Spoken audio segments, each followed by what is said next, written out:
Il y a des indépendantistes qui disent moi, je voterais oui seulement si. Ben, c'est comme si moi, je dirais je suis environnementaliste seulement si le Québec devient un pays. Est-ce que ça ferait du sens? On voit pas ça par rapport à d'autres causes, là. Je te dirais que j'ai déjà vu dans d'autres causes.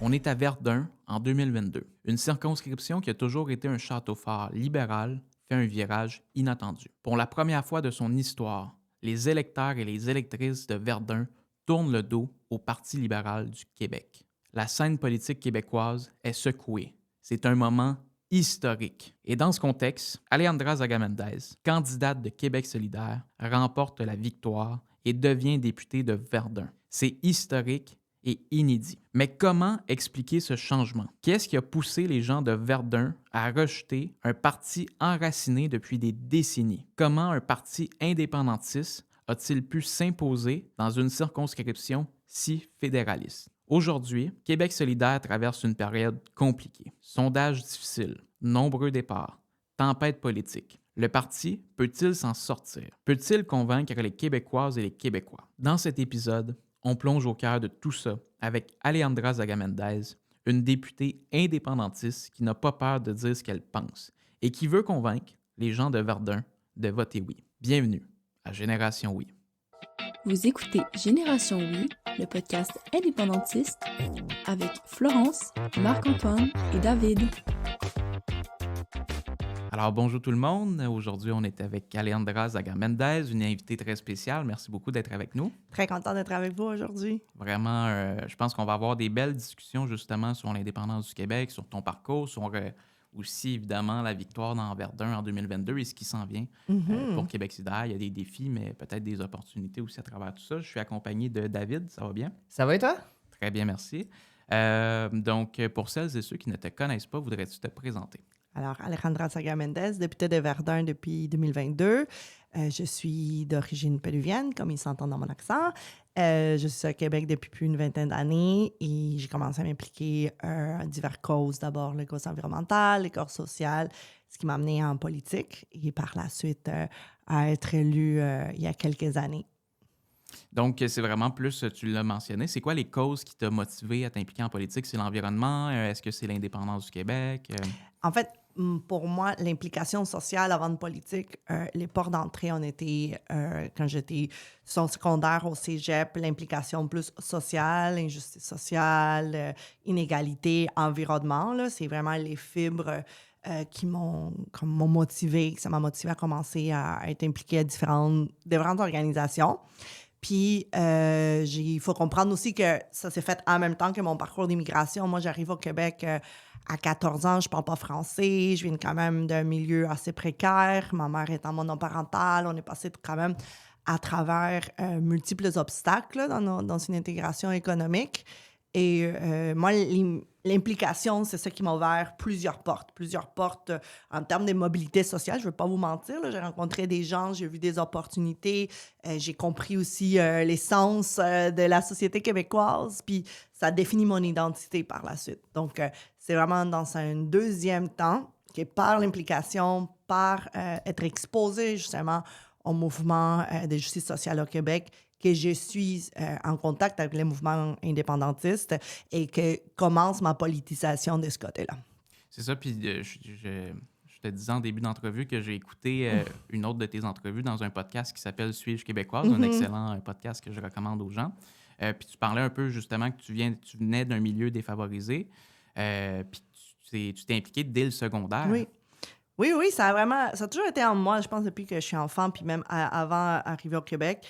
Mais ce que j'ai découvert au Québec en termes d'organisation puis de mouvement, c'est la force et l'importance et la valorisation qu'on donne à la société civile, à l'organisation par les bénévoles. Quand on vient de certains pays, puis je peux parler du mien, au Pérou, dès qu'on est un peu proche des mouvements sociaux, bien, c'est très marginalisé parce qu'il y a eu dans le passé des dangers avec l'implication politique et sociale, des grands dangers, quand même des guerres civiles, des jeunes qui ont fini dans les fosses communes parce qu'ils militaient au mouvement étudiant. Donc moi, j'ai grandi en écoutant ça en étant jeune, mais quand je suis arrivée au Québec, voir Pas seulement le respect de la démocratie, mais une valorisation dans un parcours d'un jeune. On donne des prix aux jeunes qui s'impliquent dans leur association étudiante. Là. C'est incroyable d'avoir accès à des bourses. Puis moi, j'ai comme intégré, puis je me suis rendu compte que je pouvais exercer cette partie-là de moi. Et comme je le dis, entre autres, dans ces podcasts-là, c'était des moments, pas seulement formateurs, mais déterminants pour mon identité québécoise. Parce que c'est là, moi, j'ai compris le sens d'être québécois. Oui, c'est l'essence de partager une culture commune, de partager une langue, des valeurs. Mais pour moi, ces valeurs-là, c'est les valeurs de défendre nos acquis, nos services sociaux, la justice sociale, l'égalité. Puis c'est comme ça que cette flamme-là a grandi en moi, puis qu'elle s'est traduite par la suite dans une implication politique. C'est intéressant ce que tu dis par rapport aux valeurs de justice sociale qui sont plus attachées, mettons, à la gauche. Est-ce qu'on est québécois? Puis je suis quand même assez d'accord avec toi parce que c'est vrai que ça fait partie de notre ADN d'avoir une culture de solidarité. On le voit même avant l'apparition de l'État-providence au Québec. Il y avait cette culture-là de les gens s'aidaient puis s'entraidaient. Est-ce que si on est plus du côté de la droite économique, est-ce qu'on est quand même québécois? Bien, on peut être québécois et de droite, ça existe. J'ai appris ça par la suite, par la force des choses, mais peut-être pour comprendre cette initiation-là, c'est que je me souviens, 2005, okay, j'ai 16 ans à peu près, c'est l'annonce des libéraux de transformer les bourses en prêts. C'est vraiment un choc pour une génération au complet. Moi, je suis au secondaire, ça fait juste 1 an que je parle français puis que je comprends ce qui se passe. Puis une amie à moi de l'école secondaire me dit « Viens, on va marcher. » Et je vais marcher avec elle au centre-ville. Pourquoi on marche à 16 ans, à 15-16 ans? C'est parce qu'on est la génération qui va être touchée par ces changements-là en arrivant au cégep à l'université. Puis ce qui m'a marqué, là, c'est de voir des drapeaux du Québec dans les rues.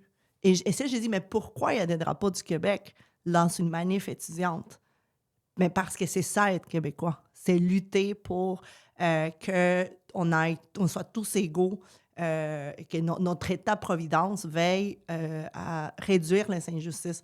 Fait que c'est comme ça, c'était pour moi la porte d'entrée. La porte d'entrée, avoir des drapeaux dans la rue, puis comprendre les liens qu'il y a entre ça. À ce moment-là, il y avait des shows des Cowboys fringants, il y avait des shows de locales. Ça vient quand même jouer. Puis après, quand je me retrouve en 2012 aussi, et là, on est des acteurs plus au centre d'une lutte sociale extrêmement importante pour le Québec. Ça vient revivre cette fibre-là, cette identité. Parce qu'au Québec, c'est quand on sort dans la rue, on sort avec nos drapeaux parce que ça fait partie un peu les legs social avec lequel a été bâti le Québec moderne. Puis si on monte, puis c'est là où genre ma curiosité d'aller entendre, par exemple, des documentaires ou des discours de René Lévesque quand ils ont proposé la nationalisation de l'électricité, bien, c'était justement dans un sens cette démocratisation de nos ressources pour que tout le monde ait accès et pas seulement quelques privilégiés anglais qui créaient ces inégalités. Fait que je pense que pour moi, c'est venu le lien. Ouais. Est-ce que par la suite, on découvre, parce que c'est aussi ça l'évolution du mouvement nationaliste, que les personnes peuvent nous dire, ben oui, on peut avoir ces sentiments-là de revendication d'indépendance, de souveraineté, mais avec une vision des droits de l'économie. Je pense que les débats en ce moment sont là-dessus. Mais pour moi, ça prend dans le sens, cette identité a un sens qui vient dans la main avec la justice sociale. C'est fascinant, je n'avais jamais pensé à ça, mais dans ce que tu disais, il y a de quoi de vrai. Tu sais, le drapeau québécois, il est quand même très attaché au nationalisme de gauche, notamment. Mais ça vient quand même, puis il est attaché à tous les Québécois. Mais ce que je veux dire, c'est que tout le monde, finalement, se rassemble. Autant les gens de gauche, autant les gens de droite. Puis je pensais à ça parce que c'est Maurice Duplessis qui l'a fait adopter, ce drapeau-là. Fait que c'est quand même paradoxal que ça soit dans les manifs étudiantes très à gauche, là, puis que ça soit comme un symbole de ces manifestations-là. C'est clair. Puis moi, je me disais, tu sais, tu as parlé du fait que tu as fait la transition de la société civile vers le monde politique là, pour ton engagement. Est-ce que pour toi, c'était juste une opportunité qui s'est présentée à toi ou c'était une nécessité dans le sens où tu es arrivé à un stade où tu disais, OK, si je veux qu'on continue d'avancer, il faut que je transforme ça dans une évolution politique? C'est une bonne question. C'est passé d'une façon très organique chez moi. Puis peut-être pour continuer un peu dans l'histoire de mon implication, J'arrive au cégep, je suis en contact de plus en plus avec des mouvements sociaux plus importants. Puis, parallèlement, vous savez, moi, j'ai pas seulement grandi dans un milieu favorisé, j'ai grandi dans un milieu d'une grande présence des communautés immigrantes dans Montréal-Nord. Et à ce moment, il y a eu un événement extrêmement important, je pense, dans le parcours du Québec. C'était l'assassinat de Freddy Villanueva. Ça s'est passé en arrière de mon école secondaire, à quelques mètres où j'ai grandi, où j'ai appris le français, où mon frère allait jouer au soccer le soir.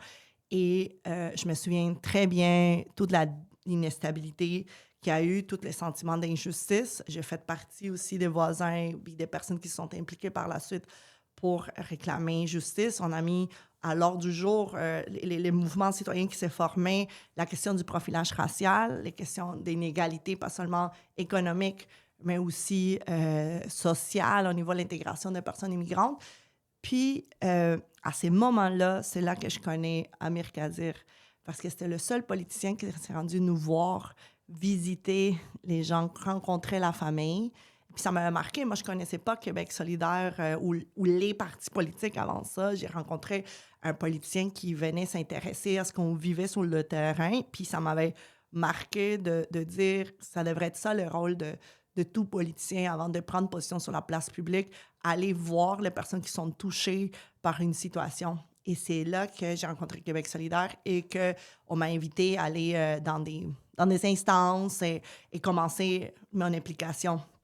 Puis, j'avais décidé également de continuer à étudier en sciences de l'environnement parce que l'environnement demeurait quand même une valeur centrale en moi.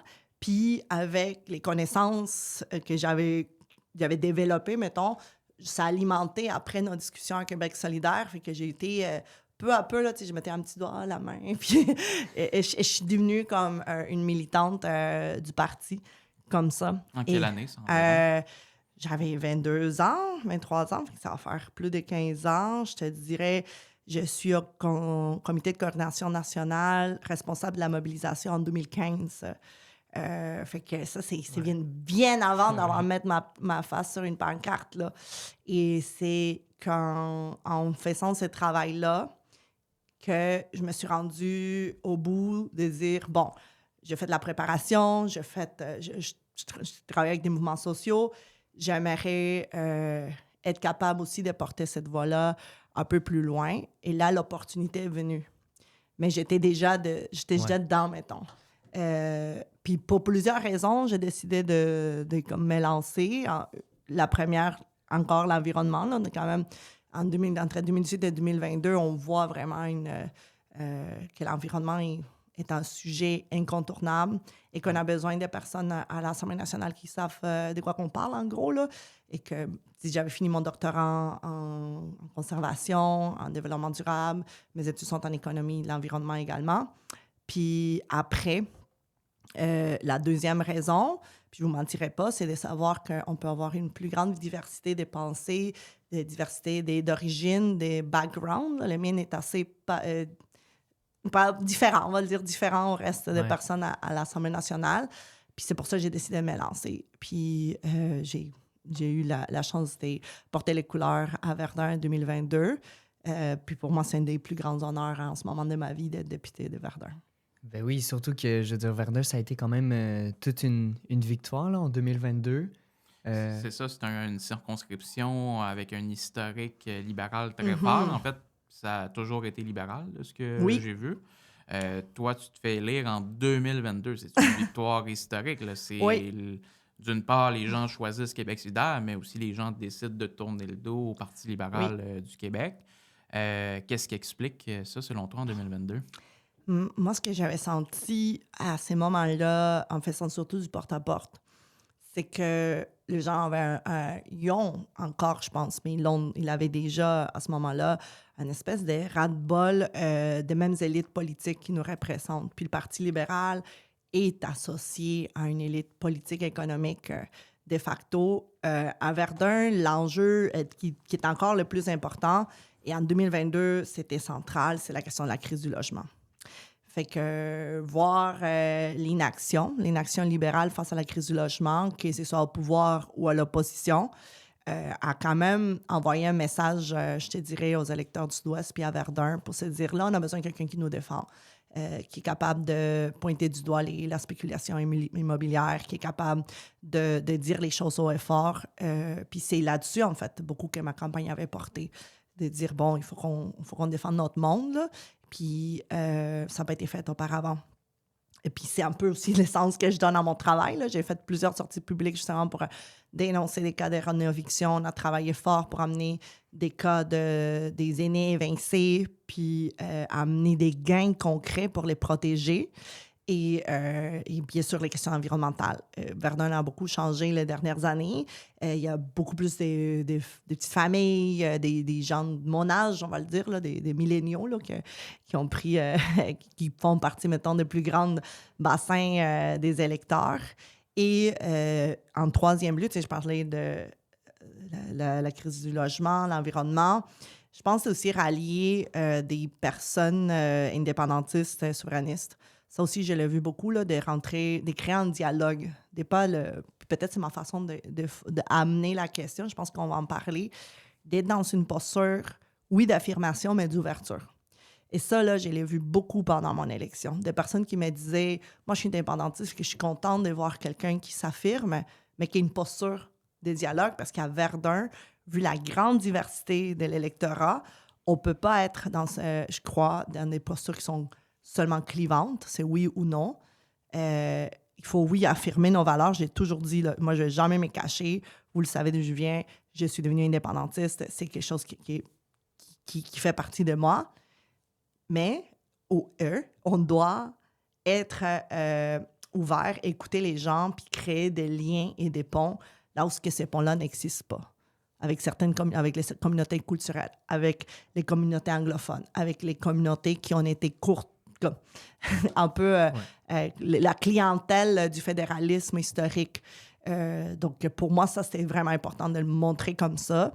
Puis, je pense qu'on a rallié les gens autour du projet. Donc, est-ce que, selon toi, l'indépendance dans Verdun en 2022, c'était plutôt un frein ou un accélérateur à ta campagne? Moi, je dirais pas ni un ni l'autre. C'était pour des personnes, comme j'ai dit, j'ai l'affirmé haut et fort. Je me suis jamais cachée, j'ai jamais fait en faisant du porte-à-porte. Non, je ne suis pas. Tu as écrit dans le livre qui fait dire oui. J'ai écrit dans le livre. J'ai fait plusieurs sorties publiques. N'importe qui va. Qui tape ton nom. Dans mon nom, va le voir. On va voir Alejandra Zagamendez, Génération Mais pour oui. moi, c'était une opportunité de créer justement un dialogue. Parce que je ramène un peu à comment moi je me suis initiée, puis je pense que ça pourrait être la porte d'entrée pour certaines communautés. C'est-à-dire, si on voit que les seules personnes qui défendent les droits sociaux, qui défendent les personnes en bas de l'échelle, qui défendent les personnes qui sont victimes de la crise du logement, sont des personnes indépendantistes, bien, on va faire les 1+1. Puis on va créer cette coalition.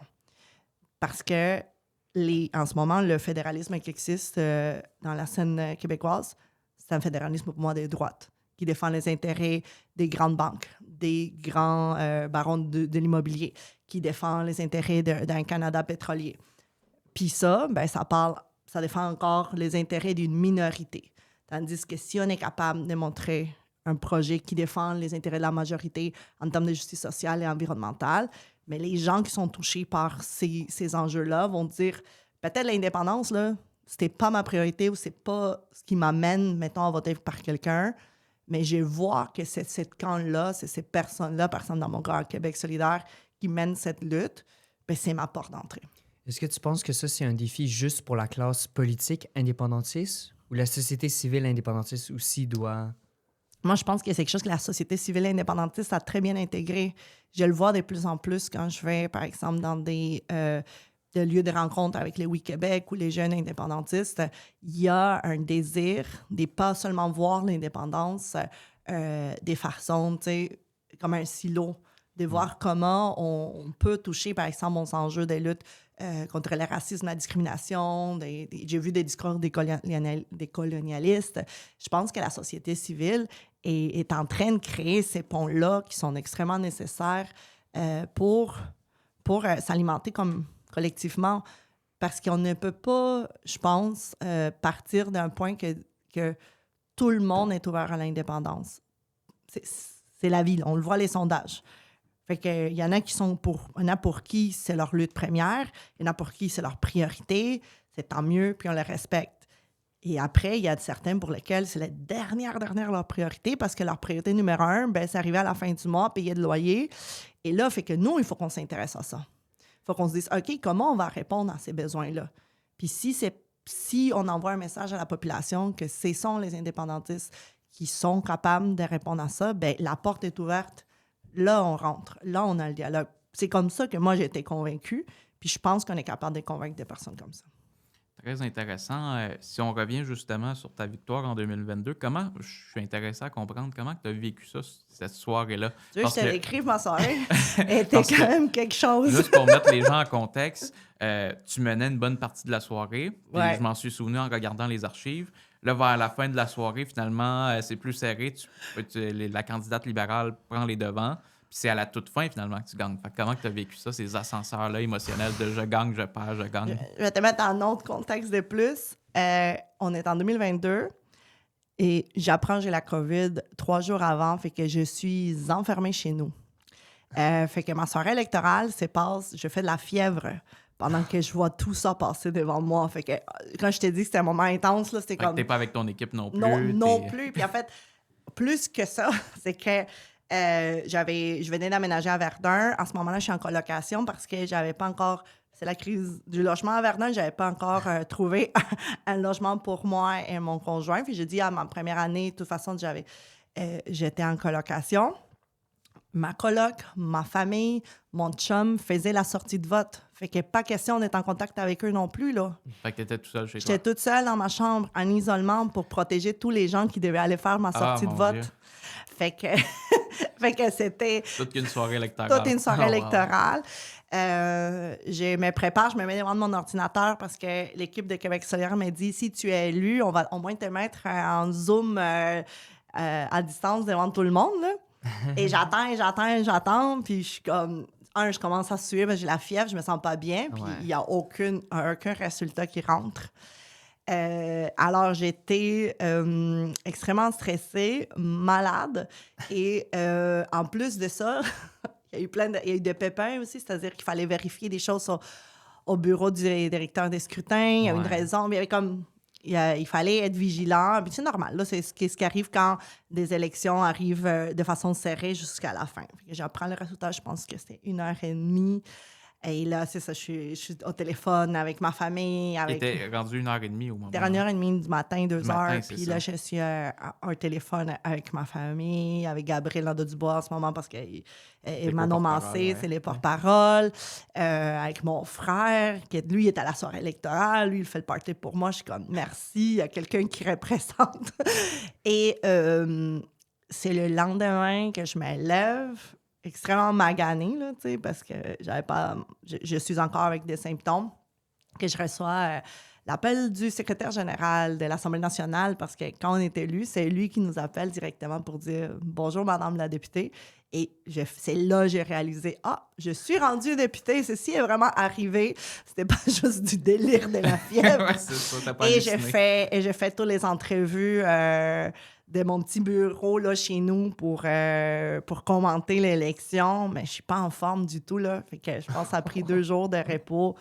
Et là, j'étais bonne pour revenir. Fait que, ouais. C'est ça, parce qu'il y avait beaucoup d'attention sur cette circonscription-là, parce qu'on le savait déjà que ce serait une lutte serrée. Ben Fait oui. que ta victoire a vraiment concrétisé l'aboutissement de cette lutte-là. Puis c'est l'aboutissement autant personnel aussi, là, c'est-à-dire, comme je le dis depuis le début, là, je viens... Quand quelqu'un voit mon parcours, se dit « Ah, cette fille-là va pas se ramasser députée. » Là, je viens vraiment... Ma mère m'a élevée sur le bien-être social. Elle était malade. Elle ne pouvait pas travailler pendant 4 ans. J'ai fait la file des banques alimentaires. Ça fait partie de mon quotidien en arrivant au Québec. Alors, je n'étais pas prédestinée à ça. Et j'apprends aussi en même temps que je suis la première femme d'origine latino-américaine à arriver à l'Assemblée nationale. Fait qu'un peu aussi, c'est l'aboutissement de tous ces éléments ce soir-là, Ouais. avec une COVID assez intense. Est-ce qu'il y en a plusieurs à ta connaissance, puis tu n'es pas obligé de le nommer, je ne sais pas si c'est public ou non, mais qui viennent d'un milieu aussi défavorisé? Tu disais ta mère t'a élevé, notamment avec sur l'aide sociale. Oui, je pense qu'il y a il y a des députés aussi qui viennent des parcours remplis d'obstacles. Il y en a certains qui en parlent ouvertement, d'autres non.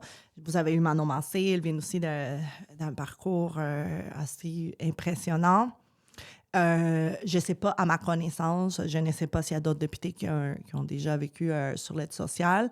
Puis moi, ça m'a pris du temps avant de le dire aussi ouvertement parce que on ne l'écrit pas sur tous les toits. C'est comme encore un tabou au Québec là, de s'afficher, là, d'avoir pu bénéficier de ce type d'aide-là parce qu'il y a un stigma.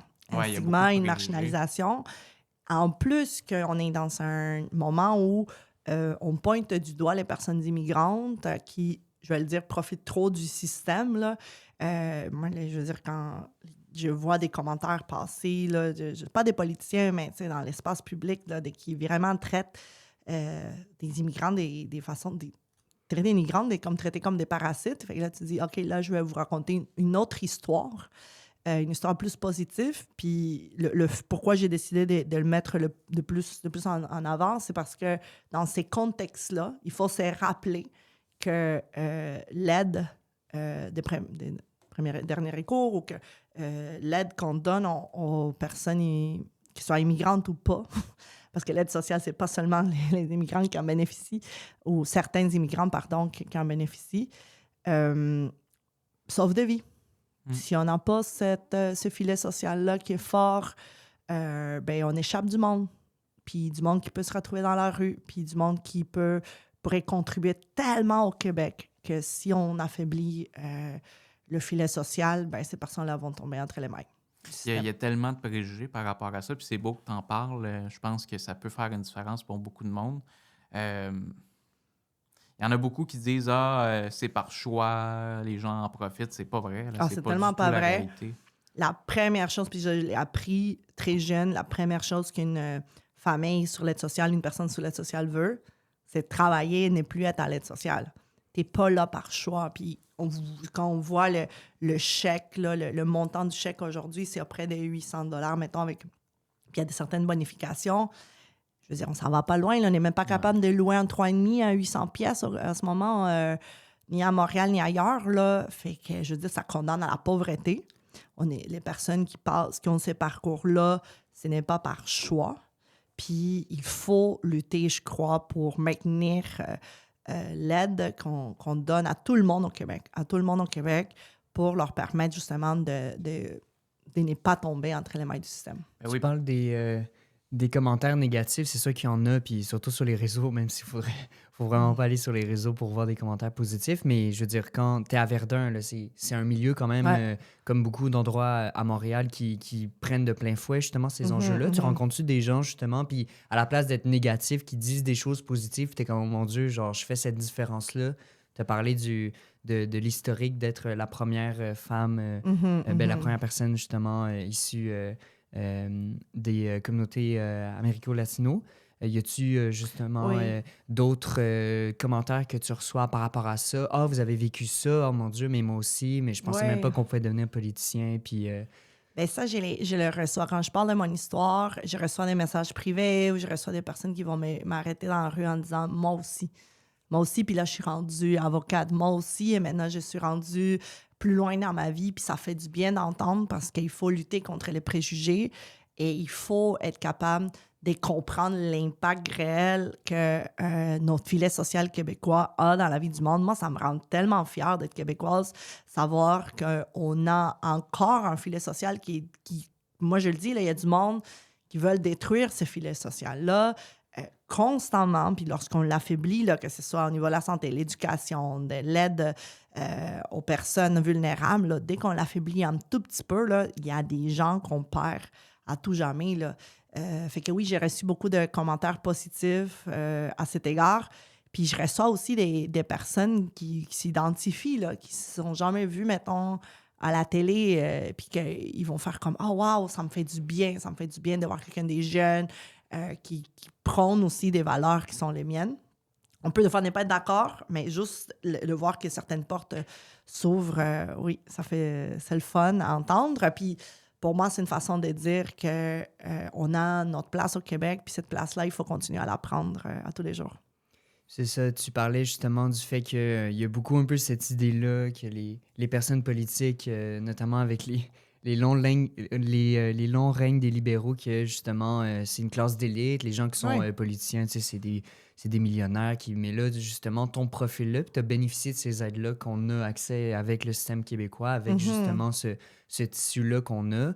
Je veux dire, s'il n'était pas là, tu serais certainement pas élu. Fait que ça donne justement ce message-là, à mon sens, que ben justement, il faut maintenir ce tissu-là parce qu'on a des personnes comme toi qui sont pas juste issues de la diversité parce qu'ils sont issus de la diversité, mais qui, je veux dire, sont le portrait de notre monde. Là. C'est pas vrai que tout le monde au Québec est riche puis a plein d'argent, Vraiment. mais il y a plein de gens qui en arrachent. Fait que d'avoir du monde comme ça, justement, dans la télé qui disent wow, OK, ces gens-là, ils sont là pour me représenter. C'est comme, je veux dire, c'est du monde comme chez nous. Ouais, merci. Puis je pense que si on ramène un peu pour le sentiment de nationalisme, ou le sentiment qui nous fait sentir faire québécois, c'est que quand on lit des poèmes ou des écrits de Godin qui dit ceux qui poussent les mops, là, c'est qui ces personnes-là qui travaillent 2 jobs, une de jour, une de nuit?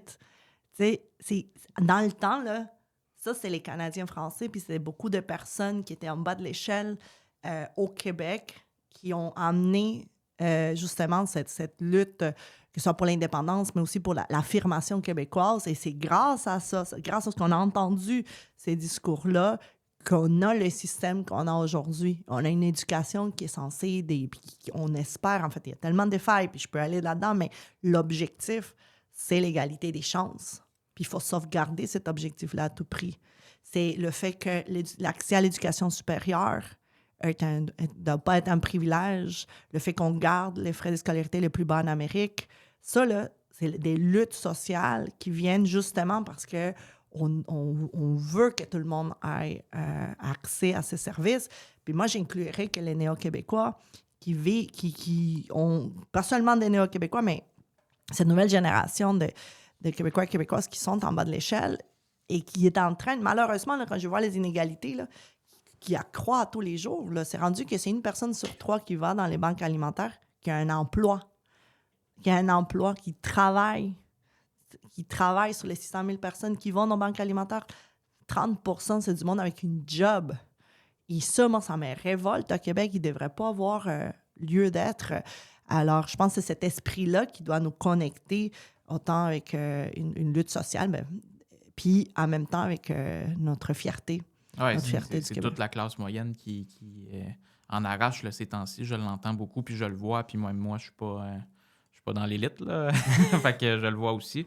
On va y revenir justement à l'intégration des nouveaux arrivants, puis comment qu'on peut même peut-être les amener vers le oui, mais surtout aussi les accueillir, bien les accueillir au Québec. Je pense que c'est important. Je prends un petit moment dans l'épisode pour remercier du fond du cœur les Oui Québec. Les Oui Québec, c'est une organisation qui fait vivre l'indépendance partout au Québec, sur le terrain, dans les régions, à Montréal, partout, avec des événements culturels, politiques. C'est vraiment un partenaire de choix, puis je les remercie sincèrement de nous soutenir. Et là, ils viennent justement d'ouvrir le Club Pays. Le Club Pays, c'est un espace de rassemblement citoyen, un lieu pour se rassembler, un lieu pour apprendre, un lieu pour mobiliser. C'est exceptionnel. Je vous invite à aller les suivre sur leur compte Instagram Club Pays, Oui Québec. Ça vaut de l'or pour le mouvement indépendantiste et plus généralement pour la cause. Je pense que quand on est en politique, on veut faire avancer des idées, on veut réfléchir à l'avenir du Québec. Donc, c'est un espace qui va justement favoriser ça. Je salue les Oui Québec et je les remercie du fond du cœur encore une fois de nous soutenir. Allez les suivre sur les réseaux sociaux. Parlons de l'indépendance du Québec, les arguments fédéralistes et le camp du oui. Donc, allons-y sur l'indépendance. Plein de choses ensemble. Exactement. Je voulais juste donner les sujets pour que les gens restent à l'écoute. Donc, l'indépendance du Québec. Toi, Oui. c'est quoi le moment où tu t'es dit, ça y est, je pense que l'indépendance du Québec, j'y adhère? Je sais pas s'il y a eu un moment que je peux te dire, il était vendredi 4h30, là, mettons, mais il y a un contexte. Chantaient, Ouais, c'est ça. Je me suis levée un matin, je suis sortie. Puis il y a eu, moi, je pense que je vais parler du contexte.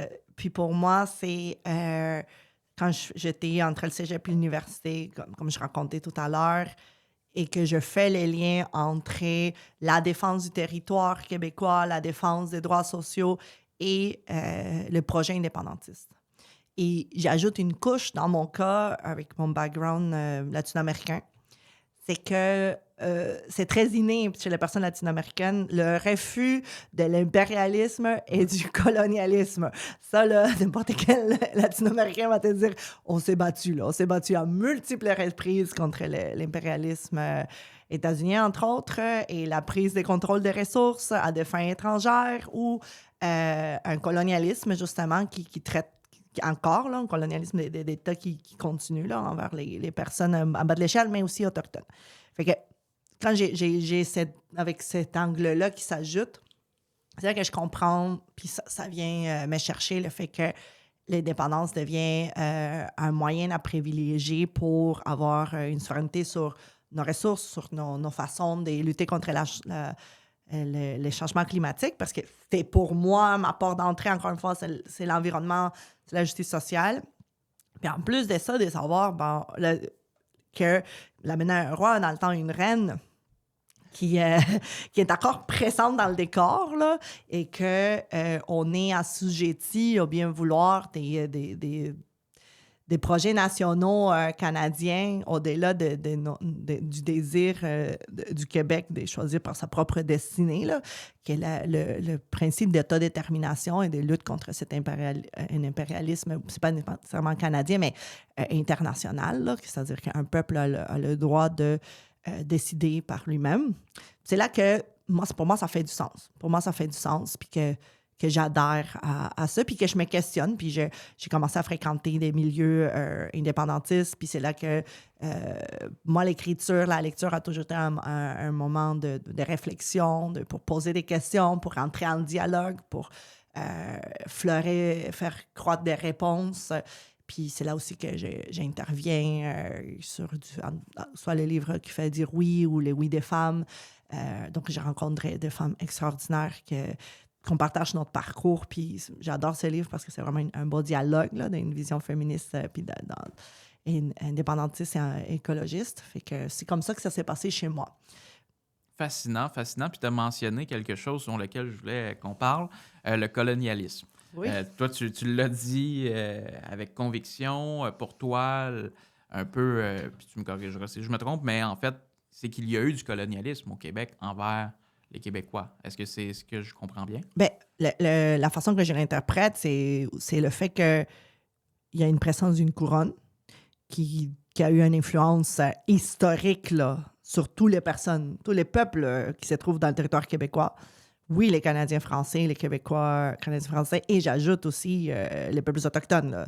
Donc, le colonialisme n'est pas juste... c'est pas juste, comme dire, linéaire, là. C'est-à-dire un peuple sur l'autre, puis les Québécois sur les autres peuples, mais c'est comme un ensemble, c'est un système qui a dicté quand même comment le rapport au territoire. Puis pour comprendre ça, je vais peut-être faire un aparté, mais il faut voir les liens. Je vais parler des mines.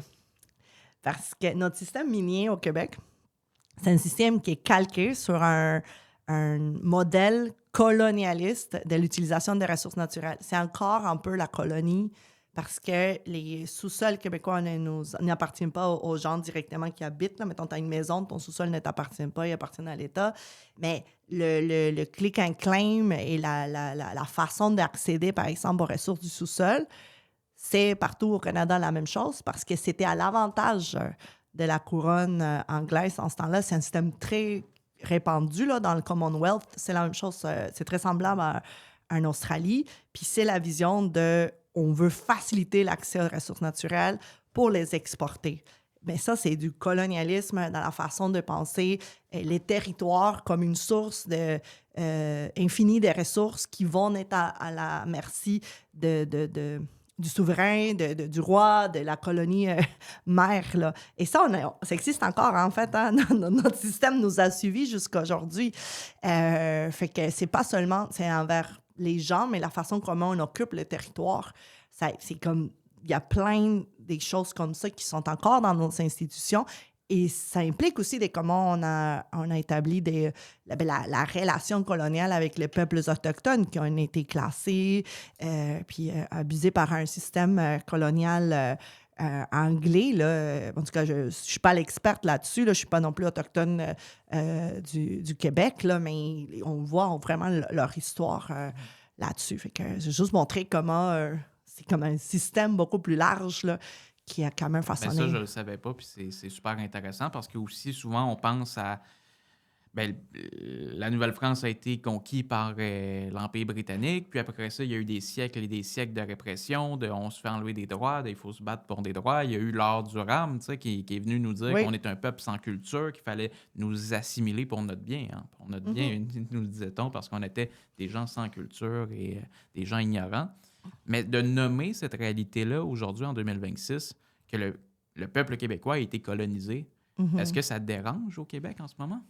Au Québec, je sais pas. Je pense qu'il faut le placer, comme tu dis, dans un contexte historique, puis comprendre un peu d'où vient ça. Moi, je dirais, il faut quand même nommer qu'on a, dans nos institutions, puis dans nos façons de faire, on hérite, on a un colonialisme britannique là, qu'on hérite, puis on le voit. Là, j'ai donné un exemple très concret de choses qui se trouvent encore dans les lois. Dans la loi, là. C'est encore là. Là, Tu as nommé aussi la monarchie, c'est le c'est symbole les symboles est encore. ultime de le colonialisme. Exactement. Quand quelqu'un devient citoyen, je l'ai fait, moi, j'ai fait mon processus pour devenir citoyenne, là. Mais tu portes serment au roi. C'est encore là. On peut être d'accord ou pas d'accord, là. Ça fait encore partie du processus comment on donne la citoyenneté au fédéral, parce que le Québec a juste un processus de sélection, mais pas un processus de nommer la citoyenneté. Je rêve d'avoir des cérémonies de citoyenneté québécoise. Là. Je veux Ça serait dire, fantastique. j'ai des idées. Là. Mais même les députés jusqu'à tout Oui, récemment jusqu'à au tout Québec récemment, je devaient veux prêter dire. serment Parce à que la monarchie. je veux dire, je représente qui? Je représente mes concitoyens et concitoyennes. Je ne travaille pas à l'intérêt de la couronne britannique, là.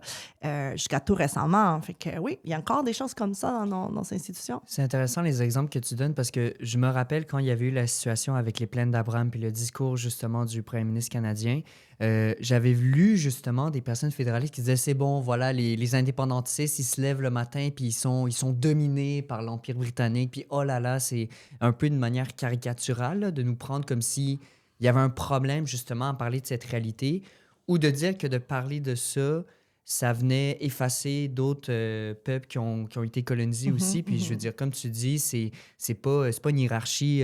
Moi, j'ai été plus colonisé que toi. Exact. On est tous impliqués. Puis les peuples autochtones ont vécu un génocide culturel. Les peuples Exactement. québécois ont vécu une sorte d'effacement linguistique. Je veux dire, dans tous les cas, on est, comme tu l'as démontré avec ton exemple au niveau des mines. Donc, je savais même pas que c'était le cas. Ben, je veux dire, on est toujours actuellement assujetti Ouais. à l'Empire britannique, puis c'est devenu juste l'Empire.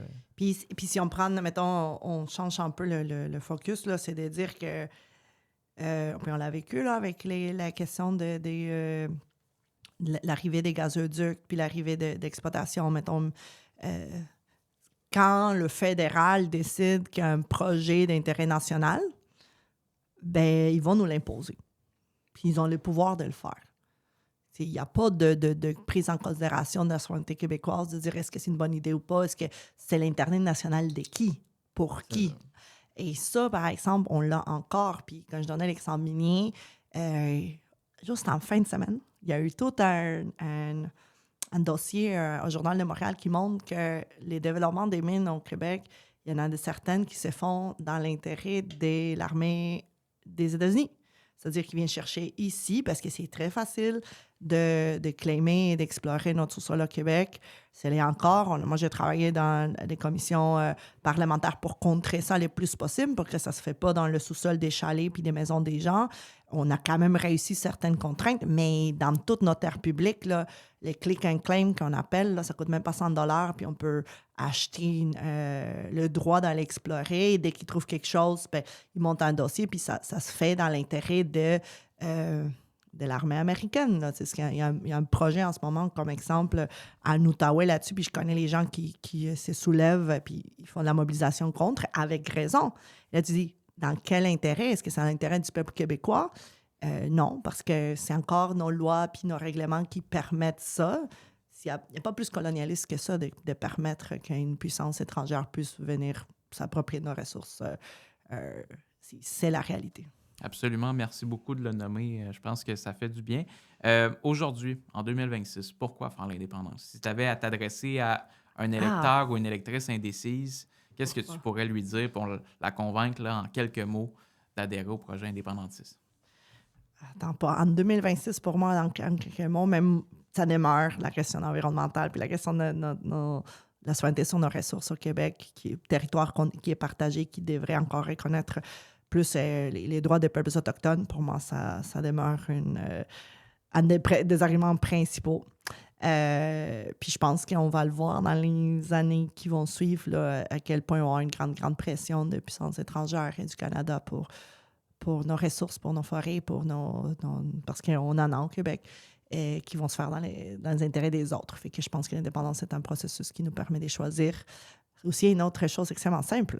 Parce qu'on parle de la double déclaration d'impôts, toutes des choses qu'on a en double là, qui pourraient juste faciliter la vie des gens, puis de garder l'argent qui s'en va au fédéral pour être capable de mieux soutenir nos services publics. Là, ça aussi, c'est un argument de poids.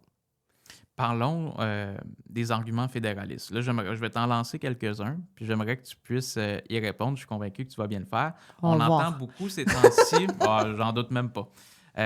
On entend beaucoup ces temps-ci, avec tout le contexte de Trump, qu'on est mieux de rester dans le Canada puis de rester unis dans la grande famille canadienne. Toi, est-ce que tu penses que face à Trump, le Québec doit rester dans le Canada pour y faire face et rester unis dans cette grande famille canadienne-là?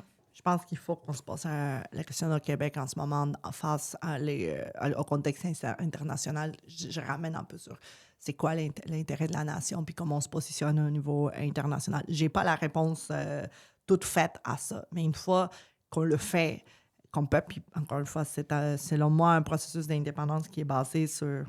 Moi, j'ai prône un accès basé sur l'Assemblée constituante qui nous permet de définir ça. C'est ça qui va nous permettre de mieux faire face aux autres, aux intérêts étrangers, aux puissances internationales. Ceci étant dit, je pense qu'il faut quand même être sensible comme mouvement qu'on est dans une période d'instabilité. On ne peut pas juste faire la sourde oreille, là. Ça, pour moi, ça n'existe pas. Mais de voir comment on... Moi, je pense que peu importe là, ce qui arrive au niveau international, on a le devoir de bâtir des ponts et de grandir les mouvements.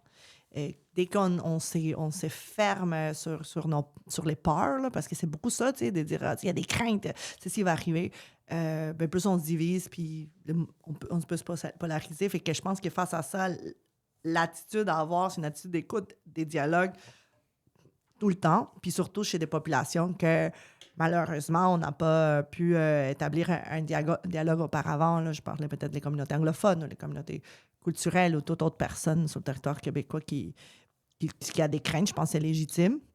Ceci étant dit, je pense qu'il y a des processus qui nous permettraient de mieux définir c'est ça, notre intérêt national face à ces puissances. Est-ce que ça, c'est quelque chose qu'on entend souvent, puis je trouve ça tout le temps tellement surprenant de l'entendre. Est-ce que les Québécois sont capables de se gouverner tout seuls? Oui. Pourquoi? N'importe quel peuple peut le faire.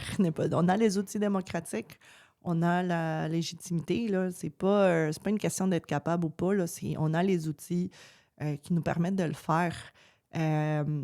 C'est la même chose pour moi, c'est un argument, ça me touche parce que c'est la même chose qu'on allait dire, que j'entendais par exemple en Amérique latine face aux peuples autochtones, disant qu'ils sont vraiment capables de faire ça par eux-mêmes. Puis la réponse a été des assemblées constituantes en Équateur, en Bolivie, qui ont donné lieu à des constitutions plus ouvertes et inclusives. Bien sûr, on peut remettre en question des choses qui ont été faites par la suite par certaines personnes au pouvoir, mais à la base, ça a montré qu'il y a des exemples positifs. Fait que oui, on a pas seulement les droits, la légitimité puis les outils pour le faire. C'est fou de devoir dire ça en 2026 rapport à n'importe quel peuple. Oui, à n'importe quel peuple. Puis c'est réducteur, c'est extrêmement réducteur. Puis de le dire comme ça, parce que c'est un peu de regarder d'en haut, de dire qui êtes-vous, là, tout capable de... Comme, ben ouais, on est capable, là, on est capable. Puis n'importe qui au Québec est capable. La démocratie... T'sais, on n'a pas besoin d'avoir un doctorat. Là. Même la fille qui vient de doctorat va vous le dire. Tu n'as pas besoin d'avoir un doctorat pour t'intéresser à la chose publique. On n'a pas besoin d'être... c'est juste avoir un intérêt. Et créer des espaces qui permettent le dialogue. Puis c'est là qu'on construit. Là. C'est là qu'on construit des sociétés. Oui. Mais c'est pas normal. Moi, c'est l'argument fédéraliste que je vois le plus sous nos publications. Des fois, c'est bombardé 100, 200 commentaires comme ça. Et ça vient de gens qui ont des prénoms et des noms de famille de Québécois qui sont nés ici. Fait que je trouve pas ça normal. Non, j'ai peut-être pas vu tout ça passer, mais je pense que n'importe qui le peuple est capable. Absolument, absolument. Est-ce que le Québec indépendant serait un pays juste de gauche? C'est une bonne question. Je pense que ça dépend des processus qui nous amènent à là. Certains, comme je disais tantôt, le processus qu'on prône à Québec solidaire puis pour lequel j'adhère, je ne vous cacherai pas, ça fait partie aussi d'une des raisons pour laquelle je me suis retrouvée comme adepte ou je suis d'accord avec le mouvement indépendantiste, c'est le processus de l'Assemblée constituante et qui va aller brasser des choses, puis qu'il va créer une constitution du Québec, puis ça va nous permettre de réfléchir plus largement. Ça va peut-être avoir en tout cas je le souhaite, des bases communes sur nos droits sociaux, nos droits comme peuple, mais aussi nos relations avec les autres. Puis il y a certaines valeurs on peut les classer à gauche ou droite, mais il y a quand même certaines valeurs fondamentales là, lesquelles on adhère, la démocratie, puis des valeurs de justice sociale. Après, n'importe quel, si on fait naître un pays, il y aurait des gouvernements qui vont se succéder, puis le débat va être plus sur les questions économiques ou sociales, avec un angle soit conservateur, libertarien, libéraliste, sociodémocrate, socialiste. Je veux dire, ça, c'est normal dans une démocratie. Ah oui, comme actuellement, tu sais, il y a des partis de gauche puis de droite. Puis exact. Ça va avoir encore lieu dans un Mais Québec on n'a pas besoin on n'a pas besoin de tout savoir en avance. Ceci étant dit, puis ça, je parle pour moi, là, comme moi je m'identifie, puis ce que je prône, là, en tant que député au sein de Québec solidaire, c'est que le projet du pays, pour moi, c'est la plus grande opportunité qu'on a pour lutter contre les injustices. C'est comme ça qu'il faut le voir. Puis ça, pour moi, selon moi, ça va nous ouvrir des portes, ça va nous aider à créer des liens avec des populations qui peuvent être hésitantes, qui sont dans l'insécurité. Plus on vit dans l'insécurité, c'est sûr qu'on voit ce qui se passe avec Trump, bien, plus ça nous affecte, ça nous fait shaker, le dire « OK, qu'est-ce que j'ai à gagner, qu'est-ce que j'ai à perdre? » Mais si on envoie un message clair que c'est pour assurer la sécurité sociale et économique de tout le monde, bien, ça va rassurer du monde. Absolument. Puis, tu sais, dans cette future constitution-là, il y a de fortes chances, puis n'hésite pas à te servir si tu veux. C'est vrai, là, je m'en vais. Parfait. Il y a de fortes chances qu'il y ait plus de processus démocratiques, puis ça rejoint autant les gens de droite, que j'entends beaucoup qui disent on veut des contre-pouvoirs, on veut de la démocratie directe, puis ça rejoint autant la gauche. Fait que ça, je trouve que ça va être un gain autant pour la gauche que pour la droite. Parlons un peu du camp du oui. Ton camp du oui idéal, il ressemble à quoi? Avec ou sans la CAQ puis le PCQ? Je sais pas, je me suis pas penchée sur ça avec la CAQ ou le PCQ.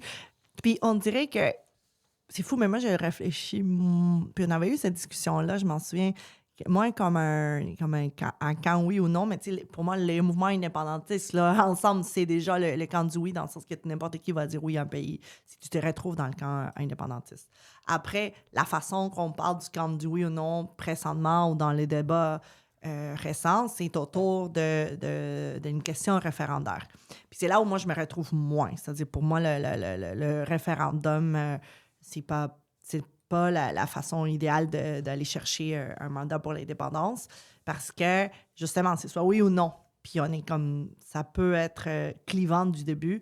Tandis que quand on a une assemblée constituante, on peut aller chercher des nuances puis des débats sociaux qui nous permettent, pour moi, un ralliement, même si c'est une assemblée constituante pour un Québec pays. Là, mais il va y avoir un référendum au bout du processus de l'assemblée constituante, mais là, ça va être un oui ou un non. Exactement. Oui, mais est-ce que ça va être plus clivant à ce moment-là? Parce que il va falloir se prononcer aussi sur la Constitution. Fait que c'est comme deux questions en une.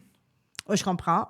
Ce que je vois peut-être, c'est qu'un processus d'Assemblée constituante permettrait de mettre en lumière différents enjeux en créant un dialogue. Donc, à la fin, c'est comme si tu étais dans une campagne par référendum, une campagne sur le oui sur plus long terme. Puis ça peut juste amener du bénéfice. Puis que oui, à la fin, il y a un oui ou non qui se pose. C'est normal. Sur la Constitution qui ressort. Là. Puis des fois, ça marche, des fois, ça marche pas. Là. C'est normal. Ceci étant dit, c'est que peut-être je te réponds à la question un peu avec ma vision du processus parce que ça va, dans l'Assemblée constituante, tout le monde a sa place. Les caquistes, les conservateurs, tout le monde, parce que c'est là qu'on crée un dialogue démocratique sur ce qu'on veut comme accession au pays. C'est le peuple. Exactement. C'est n'importe qui, là. N'importe qui, c'est là nos affiliations politiques vont se retrouver là. Et c'est pour ça que je le vois que n'importe qui a sa place dans ces processus-là. Après, bien sûr, après, sur la question référendaire, on verra si on se rend là. C'est pas le projet que nous, on prône. Je sais que c'est le projet d'autres partis politiques comme le Parti québécois. Si ceci a lieu, je pense qu'il faut quand même voir dans quel contexte on va être. Puis, dans le passé, les candidats oui du référendaire, il y a eu du monde pas mal de divers horizons. De Françoise David à Éric Exact, Duhem. c'est ça, a eu lieu. Puis, ça a permis certains dialogues, puis d'autres non. Il y a eu des moments dans lesquels il y a eu des ruptures, puis il faut aussi accepter que ceci peut arriver. Ah oui, c'est ça. Il faut composer avec les différences puis se rejoindre. Mais c'est intéressant parce que je pense que l'Assemblée constituante, c'est fondamental. Il y a une différence entre le PQ et QS. Vous voulez le faire avant le référendum, puis le PQ veut le faire après. Mais au final, je pense que c'est le peuple qui doit écrire sa constitution. Ça ne sera pas une élite en 1867 qui va l'écrire avec... Ou un gars dans un bureau à l'Assemblée nationale. Parce que c'est pas une constitution rendue, c'est un projet de loi qui vient scraper pas mal d'affaires. On l'a vu sur la question de l'avortement maintenant, qu'il y a un recul de la CAQ. Là, mais pour nous, c'est ça. C'est pour ça que quand on parle du camp de oui, moi j'aime mieux parler, c'est le mouvement indépendantiste qui prône. Puis le rôle de la société civile là-dedans est extrêmement important, là, que c'est pas juste une question de partisans. Là, puis ça, c'est le fun de voir avec les Oui Québec puis les différents mouvements jeunesse qui se forment. Ah oui, il y a vraiment il y a le mouvement indépendantiste, étudiant indépendantiste. C'est pas un bloc monolithique d'un SGB, seul type. Parce que c'est toujours un peu la question qui ressort, notamment quand on parle de la gauche puis de la droite. Là. C'est comme le camp du oui, pour les gens à droite, c'est juste un camp de la gauche, puis pour les gens à gauche, des fois, c'est juste un camp identitaire de la droite. Moi, je voulais te poser peut-être la question, est-ce que tu penses justement que dans le camp du oui, la gauche puis la droite sont capables de se concilier? De se concilier dans quel sens? De travailler ensemble. De travailler ensemble, justement, pour faire un référendum, puis de laisser de côté, OK, moi, je suis à gauche, toi, tu es à droite, mais là, en ce moment, on est dans le camp du oui. Fait que c'est comme... Je pense que le dialogue est toujours possible. Ceci étant dit, il y a des choses sur lesquelles on va peut-être jamais s'entendre. Puis ça, il faut juste l'accepter. Puis peut-être ma vision là-dessus, c'est que pour moi, on avait parlé là, des attentes qu'on a envers le processus. Je pense que c'est légitime d'arriver tout le monde avec ses attentes. Tout le monde en a. Mais que s'il y a, mettons, un référendum, puis ceux et celles qui se retrouvent dans le camp du oui, il va y avoir des négociations. C'est ça aussi, là. Il y a des négociations qui ont lieu. Puis pour certaines personnes, mettons, des gens de plus de gauche, il y a des choses qui sont non négociables, comme pour les personnes de droite. Fait qu'il faut quand même accepter ça. Il y a des choses qui sont non négociables. Ceci étant dit, c'est pour ça que, pour moi, on parle en termes hypothétiques, là, mais j'ai choisi plus le processus d'une assemblée constituante qui permet d'avoir ces débats-là dans un cadre avec des élus qui ne sont pas seulement des politiciens, qui va plus large, qui permet d'avoir ces débats-là de façon plus démocratique que juste une négociation dans l'intérieur d'un camp. Parce qu'en fin de compte, ce qui est dommage là-dedans, c'est que de se faire dire... je vais caricaturer, là. Prenez pas ça comme du cash, mais j'ai caricature de dire « T'es-tu vraiment indépendantiste, toi? » Si tu l'es, tu devrais enlever... Faut que tu fasses ton compromis, là. Enlève ton attente. Puis de l'autre bord, toi, tu l'es ou tu l'es pas? Enlève ton attente. Puis ça, c'est difficile de porter, là. C'est normal, là. On n'est pas... je pense que c'est là où le processus de l'Assemblée constituante permet d'avoir de s'entendre sur des choses, mettons, des principes dans la Constitution et avoir un débat sur chaque chose sans compromettre l'idée finale. C'est ça qu'on a des tensions, mais on est capable de dialoguer, selon toi. Je veux dire, si on est en face à face... on est capable de se parler. Tout le monde est capable de se parler dans la vie, là. Mais c'est ça, c'est que des fois, c'est des pas de se mettre... Tu vois ce que je veux dire? C'est comme quand on a des négociations, à un moment donné, comme les gens choisissent sur quoi qu'on plie, qu'est-ce qu'on fait comme compromis, puis c'est quoi qui devient la chose que tu dis. Ça, par contre, ça, je ne peux pas continuer. Si ça. Tout le monde en a. Tout le monde a ces attentes-là.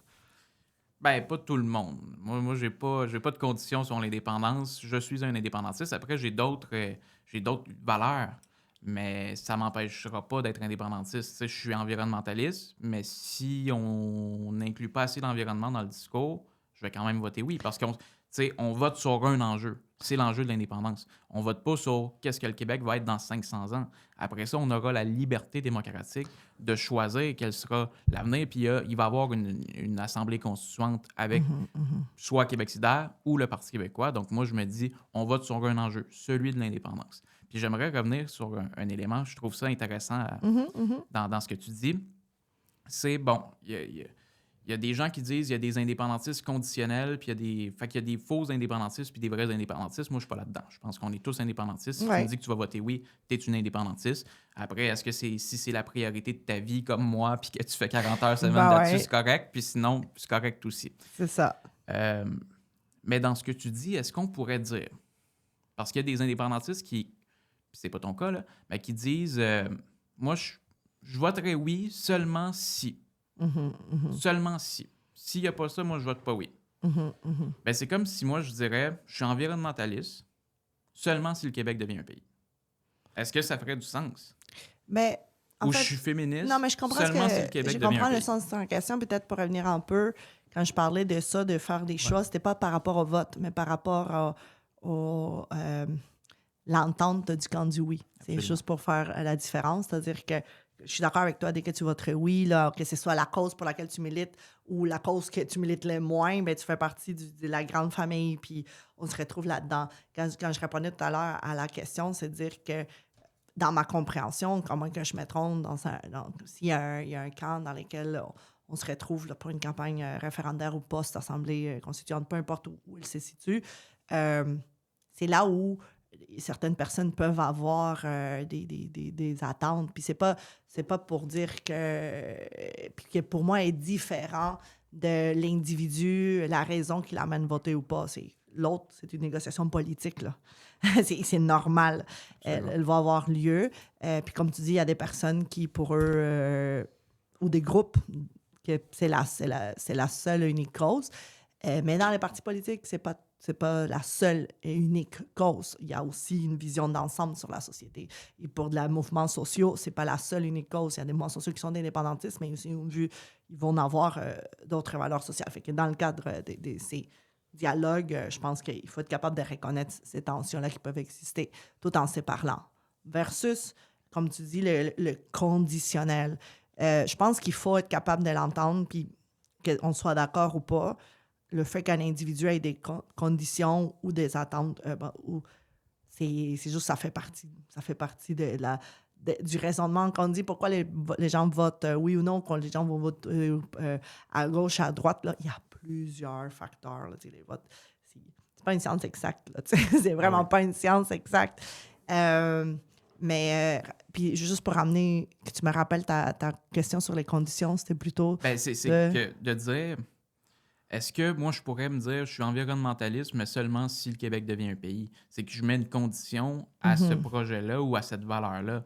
Alors qu'on se dit que l'indépendance du Québec, c'est pour la liberté du peuple québécois. C'est positif en soi. Fait que de dire, moi, je suis pour la liberté de mon peuple seulement si on met telle chose dans la Constitution. Je comprends. C'est correct, tu as le droit. Moi, je vais pas te caracher dessus. On va travailler ensemble, puis on va dialoguer, puis j'ai une approche d'ouverture.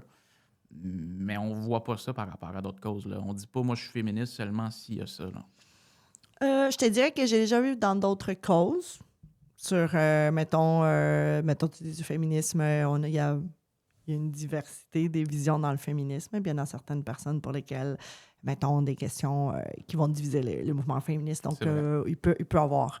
il peut y avoir aussi la même chose. Peut-être dans le mouvement écologiste, oui, aussi, sur, mettons, la place qu'on donne ou pas aux industries, la place qu'on donne ou pas.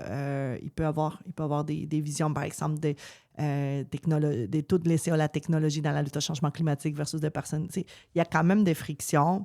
Puis je pense que ces types de raisonnements-là s'appliquent à plusieurs causes. Mais de ramener, mettons, le fait que quand on veut croître vers l'extérieur d'un mouvement, il faut qu'on soit capable de rentrer en dialogue avec tout le monde, même les personnes qui hésitent, même les personnes qui vont, dans leur tête, peut-être dire « Oui, ben là, c'est pas grave, il faut se rassurer, il faut s'écouter. » Puis si ça marche pas, ben il faut quand même comme mouvement, puis ça c'est vrai pour les mouvements sociaux, c'est vrai pour le mouvement indépendantiste, c'est vrai pour les partis politiques. Si on n'arrive pas à croître de l'extérieur, ben c'est regarder dans le miroir et dire « OK, comment on peut faire les choses autrement? Qu'est-ce qu'on a fait? » Puis je me souviens quand j'ai fait partie de la réflexion sur le oui des femmes, j'étais avec des féministes qui se disaient indépendantistes, mais qui avaient des enjeux, des choses qui se sont pas passées comme elles voulaient, par exemple, dans le référendum de 95 ou par la suite. Là, il faut qu'on les nomme, il faut qu'on soit capable d'avoir cette réflexion-là pour, par la suite, se tourner vers l'extérieur puis créer des ponts. Absolument. Ben, je pense que c'est un débat qui se vaut, puis c'est une discussion intéressante. J'espère que les Ouais. gens vont s'animer. Mais toujours dans le respect, je vous le dis, il faut avoir une Ben oui, approche bien d'ouverture. sûr. Peu importe ce qu'on pense, je pense qu'on a fait avancer la discussion, on a réfléchi ensemble, mais il Oui, faut c'est continuer cool. dans la même ouverture. Parlons rapidement, puis on va finir après ça. Comment qu'on pourrait faire mieux comme société au Québec pour mieux intégrer les nouveaux arrivants, notamment celles et ceux que tu côtoies là, dans Verdun? Il y a d'abord se donner les chances de le faire. En ce moment, je vais prendre comme exemple les coupures OPEC.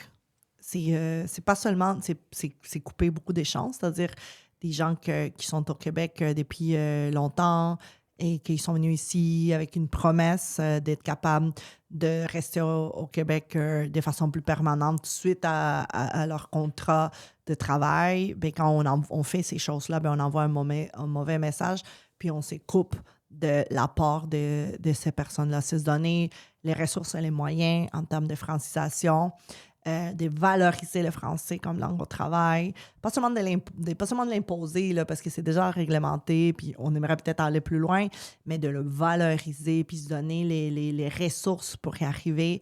De reconnaître aussi la diversité de ces parcours-là dans notre société, c'est d'envoyer toujours un message positif. Ça fait en sorte qu'on se retrouve dans le discours commun, qu'on se retrouve dans le discours nationaliste, dans le discours qui viennent allumer notre flamme comme Québécois. Puis, je vous dirais qu'on a une grande responsabilité en ce moment de comment on amène puis on traite les enjeux d'immigration pour le faire avec les bonnes seulement connaissances, mais avec beaucoup de soin du message qu'on envoie. Puis pourquoi je dis ça, c'est parce que des fois, on a un débat des chiffres. Oh, on a trop d'immigrants ici, on devrait avoir moins d'immigrants.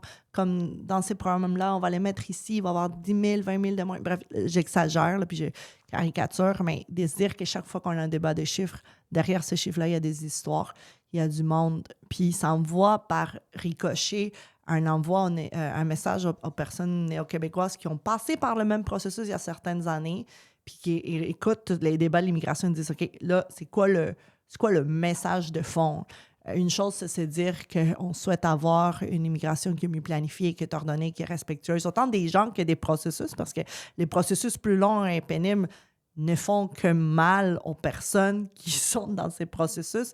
En fin de compte, là, puis je pense que ça, on peut le faire de façon respectueuse, positive, en respectant aussi les accords internationaux qu'on a en termes humanitaires et en prenant en compte le besoin du Québec.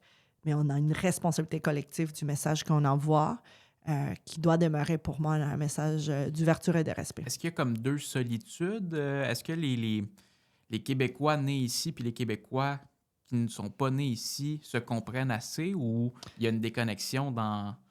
Bien, je pense que dans la plupart du temps, oui. Dès que j'en fais partie, là, c'est-à-dire quand on fréquente l'école québécoise puis le système d'éducation québécois, on finit tous par passer par les mêmes défis. Ceci étant dit, la hausse des inégalités, puis on va prendre l'exemple de l'école, dans laquelle on a une école qui est de plus en plus... il y a quand même une ségrégation scolaire qui s'installe. Là. Il y a tous des livres et des études qui nous parlent de ça, là, genre comme les 2-3 vitesses qui vivent, en tout cas les 3 vitesses qui vivent dans notre système d'éducation, fait en sorte qu'on est en train de créer un gap, en bon français, là, un écart, merci, un écart entre des personnes moins favorisées puis ceux qui ont accès. Puis dans certains quartiers, ben, ces personnes-là, dans le cas de Montréal, ben, ils vont être issus des communautés culturelles. Puis c'est là où, quand on n'a pas une mixité sociale, ben c'est là qu'on peut créer des sentiments d'écart puis de distance, puis qu'on perd ce qu'il y a de commun. Donc, il faut veiller que dans nos institutions publiques, qu'on parle d'égalité des chances en éducation, qu'on parle d'égalité des chances un peu partout, parce qu'on est en train de faire, c'est créer une identité québécoise plus forte, dans laquelle on vit tous la même réalité, puis quand on passe à travers le même système ensemble, ben c'est là qu'on développe nos liens, mais on se sent égal un envers l'autre. Moi, j'ai été chanceuse de passer à travers un système d'éducation qui a permis ça pour moi. Fait qu'il faut veiller à que nos institutions soient... C'est là, le cœur, là, l'égalité des chances puis la citoyenneté collective qu'on crée. Hyper important. Hyper important, parce que dès qu'on perd ça, ben ça y est, on évolue dans des mondes différents. Puis si on évolue dans des mondes différents, ben il y a une distance puis une mécompréhension de l'autre qui se crée. Et ça, c'est dangereux. C'est dangereux, extrêmement dangereux. Puis ils viennent aussi avec les inégalités sociales et des classes. Donc, il faut veiller. La réduction des inégalités, accroître un système d'éducation qui est plus égalitaire, un système de santé, là, c'est la clé pour avoir une citoyenneté respectueuse et diversifiée. On prendra plus le temps à un autre moment parce que là, je vois le temps filer. Mais je pense que c'est hyper important. Puis j'invite les gens, encore une fois, à écouter Suis-je québécoise? Ils abordent ces thèmes-là. Oui. Puis c'est hyper important. Puis je permets un livre qui m'avait touché qui s'appelle... attends, tu vas couper cette partie-là parce que là, je vais... On va l'ajouter en description. Tu vas pouvoir me l'écrire. Je vais te l'écrire. Excuse-moi, je commence à te fatiguer aussi. Il n'y a pas de problème. Passons rapidement aux deux derniers thèmes, Québec solidaire, Verdun. Il y a eu plusieurs départs à Québec solidaire. Manon Massé a annoncé qu'elle ne se représentera pas. Gabrielle Nadeau-Dubois, la même chose. Christine Labré aussi, si je ne m'abuse. Mm-hmm. Vincent Marissal, qui devient député indépendant. Jimmy Thibodeau, Nadia Poirier, qui étaient des militants, quittent. Comment tu vis ça, cette période-là à Québec solidaire en ce moment? On a vécu une période de transition la dernière année. Je te dirais qu'on n'est plus là du tout. On est comme à un moment en train de ramasser nos forces, nos efforts autour d'une élection qui s'en vient. En politique, les choses changent. J'ai un grand respect avec mes collègues qui ont décidé de quitter là, envers Manon et Gabrielle. Là, c'est un cycle qui finit, mais c'est tout un autre qui commence.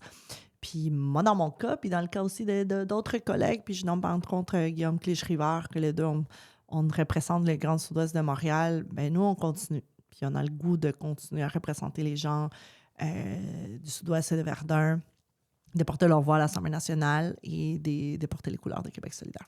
Il y a Jimmy Thibodeau, puis Nadia Poirier. Elle, je me souviens moins ses critiques. Elle avait été... elle s'était moins sentie appuyée dans la partielle de Terrebonne. Elle était candidate pour vous. Mais Jimmy Thibodeau disait notamment que le parti ne met pas assez en lumière l'indépendance, pourrait mettre des freins à l'indépendance éventuellement si le PQ prend le pouvoir. Qu'est-ce que tu penses de ça? Bien, je ne suis pas d'accord avec ces propos. Je pense que l'indépendance a toujours fait partie des valeurs de Québec solidaire. Depuis sa fondation, on se retrouve autant dans sa plateforme que dans les thèmes de pancartes, que dans chaque élection. Et en plus de ça, dernièrement, deux choses qui ont eu lieu. Là, il y a eu des campagnes comme Nouveau-Québec, le fait que Ruba Gazal aussi, elle fait une tournée, des conférences autour de son livre pour parler d'une vision différente, sa vision de l'indépendance, puis son histoire. Moi, ça montre que ça a toujours fait partie de qui nous sommes. Puis je l'ai dit depuis le début, je me suis jamais cachée. J'ai fait ma campagne électorale en le disant, tout en étant sincère, puis à la fois en créant un dialogue, puis en faisant accroître le mouvement. Verdun. Donc, on a commencé l'épisode avec ça, puis on va terminer avec ça. Oui. On le disait, victoire historique en 2022. Là, les projections sont plus difficiles. Oui. C'était serré quand même en 2022, puis tu as fini par gagner. Mais là, les projections, à l'heure actuelle, c'est 44 pour le PLQ, 19 QS, 19 PQ. Mm-hmm. Comment qu'on fait dans ce contexte-là, les souverainistes, pour gagner Verdun de nouveau? Bien, on continue à travailler. Puis juste pour vous dire que moi, jusqu'à la veille de mon élection, les gens pensaient qu'on n'allait pas l'avoir. Fait que oui, il y a bien sûr les sondages, il y a les projections et tout, mais ce qui compte le plus sur le terrain, puis ce qu'on fait sur le terrain, une élection, là, c'est ça. Puis à Verdun, on avait déployé là, une grande, grande force terrain de notre côté à Québec solidaire, force qui est toujours là. J'ai toujours fait comme du porte-à-porte pendant ces 4 ans, là, que ce soit du porte-à-porte, rencontre des citoyens, des activités citoyennes. Ça a toujours été dans les activités qu'on a eues en tant que député avec Québec solidaire Verdun. Donc, ce travail-là continue. Puis comment on fait pour le garder? Bien, il faut être capable, comme je disais, on ne fait pas l'autruche, on ne se cache pas. Ça a toujours été ma façon de voir les choses. Puis d'accroître et de parler également de l'ensemble des priorités des gens de Verdun. Moi, je vais continuer à parler d'environnement, des logements, des coûts de la vie. Puis de dire, bien, la personne qui porte ça, bien, c'est une personne qui est indépendantiste, puis c'est une personne qui est représentée Verdun depuis 4 ans. Moi, j'habite les quartiers. Alors, je continue à faire mon travail. C'est probablement Antoine Dionne Charret qui sera candidat pour le Parti libéral du Québec, le fils de Jean Charret, pour celles et ceux qui ne le connaissent pas, dans Verdun, drôle de choix peut-être de circonscription. On pourra l'entendre évidemment. Tu l'inviteras ici. Ça me ferait plaisir de le recevoir. Mais quand même, je donnais les chiffres, là, 44% PLQ, PQ, QS, 19% chacun. Est-ce que la division du vote souverainiste fait mal dans Verdun? Je dirais pas ça comme ça parce qu'encore une fois, c'est le travail qu'on va faire sur le terrain qui va nous dire où est-ce qu'on va être à la veille. Mais si c'est ça, mettons, les résultats là, demain matin. Je pense que c'est plus complexe que ça qu'on est sur le terrain. Parce qu'il y a personne... Des fois, des gens votent de façon stratégique, des fois vont voter autrement. Puis pour juste reprendre ce que tu as dit, là, les libéraux n'ont pas encore confirmé des candidatures. Là. Il n'y a personne qui était investi. Si c'est le cas, on en parlera de façon plus ouverte. Là. Mais non, moi, je ne le vois pas comme une division du vote. Là. Moi, quand j'étais là, je veux dire, j'ai fait campagne en 2022. Il y avait aussi, c'est-à-dire, le Parti québécois a aussi présenté une candidate, puis cette personne-là a fait sa campagne, puis après, le résultat a été celui qu'on est. Fait que moi, je pense qu'on est capable de se rallier. Bien, très bien. J'ai hâte. Ça va être encore une fois cette année une élection en 2026 très intéressante, notamment dans le cas de Verdun. Donc, on va suivre ça avec attention. On finirait avec la partie Sousa rapidement, si ça te convient. C'est quoi? Je te donne 2 choix et tu dois... OK, je vais essayer. Je suis pas bonne pour les Sousa dans la vie. Puis t'es pas obligé de répondre. Je suis vraiment... moi, je suis dans la complexité, tu sais, comme, ben, vas-y, je vais essayer. Si tu veux pas répondre, je te tords pas un bras non plus. Exact, tu peux passer. Parfait, tu me couperas, là. Lève tôt ou lève tard? Les quoi? Lève tôt ou lève tard? Ah, ça dépend de quel jour de la semaine. Ça commence fort. Ouais, non, mais lève tôt la semaine, lève tard la fin de semaine. Option citoyenne de Françoise David ou Union des forces progressistes d'Amérique à dire? Je pense que j'aurais été UFP. Ah ouais, OK. Les colocs ou les cowboys fringants? Les cowboys fringants. Encore ici avec mon lien avec Dr Jérôme Duprat qui a eu j'ai eu grande chance de l'avoir eu comme directeur de thèse. PQ ou PLQ? Je passe. Claude Pelgag ou Lou-Adrienne Cassidy? J'aime les deux, mais j'aime vraiment les deux. Parfait. Bloc québécois ou NPD? J'ai des amis dans les deux, puis je respecte le travail de ces personnes-là. Fait que je vais le dire comme ça. Harmonium ou Beau Dommage? Harmonium, j'aime plus. Québec indépendant avec un gouvernement de droite ou Québec province avec un gouvernement de gauche? Québec indépendant avec un gouvernement de gauche. Tu vois, je t'ai dit, je suis pas bonne. Puis la dernière, convergence des indépendantistes ou division assumée? Convergence des forces sociales et indépendantistes. Très bien. Ben merci beaucoup. Merci. J'invite les gens à te suivre. On peut te suivre sur les réseaux sociaux. Merci, oui. Alejandra Zagamendez.